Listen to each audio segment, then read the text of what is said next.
Ons het daar by sy lots, Groepan lots geslaap. Heerlik, en daar het hy vir ons gaan namas uithaal. En dit lyk, dis 'n tipe van 'n sampioen, maar Ja, is ook 'n tipe ding. balletjie wat onder die grond groei. Ja, hy lyk soos 'n agterpeltjie en hy maak al styf. Sê hulle. Hulle sê so. Hulle sê so. Hulle sê so. Hulle sê dat mense wat nie kon swanger raak, die swanger gemaak in daai wêreld. Ja. Maar nou ja, dit is nou 'n storie vir nog die program 15 môre. Ja. Wat ons daai vir julle sou vertel. Toe is ons, waar is ons nou? Askamp. Toe werk ons op 2 riviere toe. Ons het dan toe een aantjie kon ons gekry by Nosso. Awesome. Dit is ons 'n aand te vroeg daar.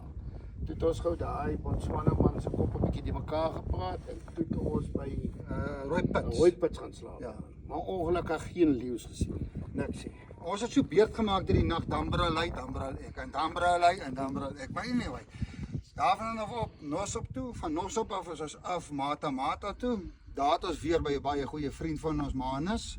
Manus gaan bly. Ja, op sy duin, ons het vir julle foto's aanstuur. Bo op die duin, dan kyk ons af op Mata se mense daar aan die onderkant.